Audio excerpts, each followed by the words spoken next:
Well, I have news for the rest of the you YouTubers that don't watch me.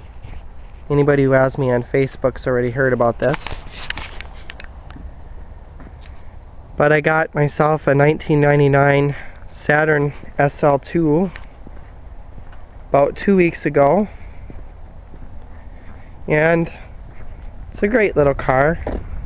Oops, left my parking lamps on. I really do enjoy this little car, though I'm not enjoying what I have to put into it financially.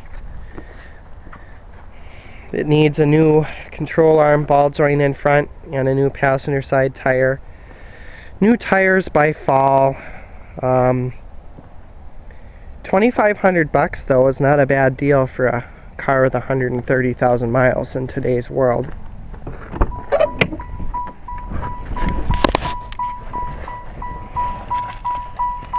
And I might need a new starter too, I don't know. This time it started right up. I put my traditional Buick stereo back in because the one they gave me was a pile of junk, and I'll show you that to you in a minute.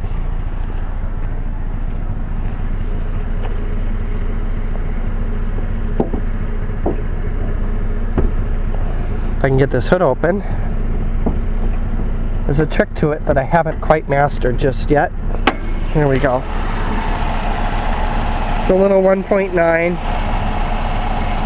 and it runs pretty smooth. I'm impressed with how quick this little 4-bang will get up and move, because it's quite impressive. I've replaced the thermostat, which is way down underneath this here. This is the AC compressor. That was a bit of a fun job. A little quick job.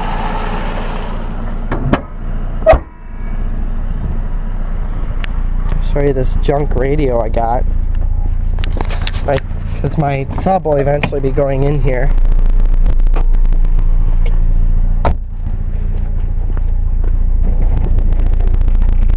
It came with this thing. And it's Stone Age. This display had gotten so bad I couldn't see it during the day. Perfect amount of space for my subwoofer.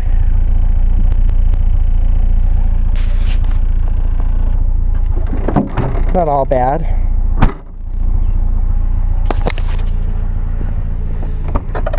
And I've got to replace or do some cutting in my factory radio harness, because I only have speakers on the driver's side. I don't have any speakers on the left right now. The driver's harness, by my diagnosis, or the factory harness, has some shorts, and every once in a while I got to give the stereo a bump for this front speaker to come back on. But I mean, really, for how many miles are on it, it's not too bad. And she runs smooth. My AC works. Sunroof does not work right now. That's all fairly typical of these Saturns, and anybody knows who has the Saturn knows that they sometimes have issues with that. Let's take a little ride.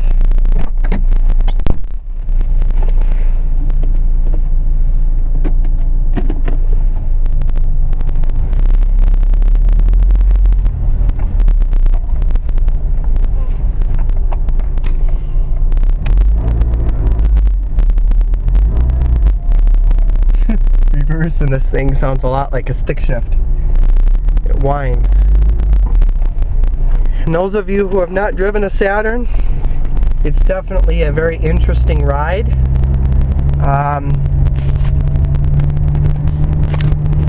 mean, it acts like a Honda Accord is the best way I can describe it.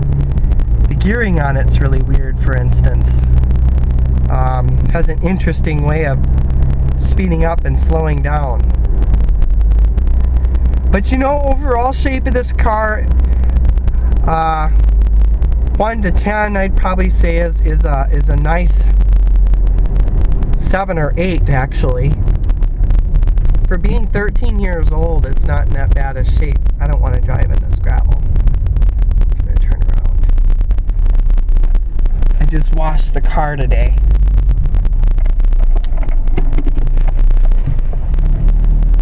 So, and I'm glad to be back to my floor shift again. I miss my floor shift.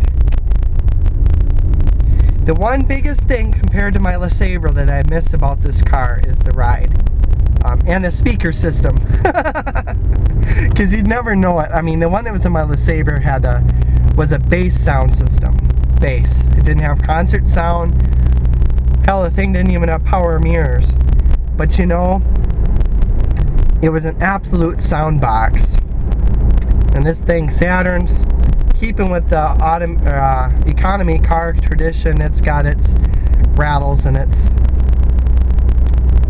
normal, I don't know, cheapness of an economy car. But you know, I'm proud that I stayed American with the vehicle that I purchased. You know, there's something to be said nowadays with at least trying to keep with an American company.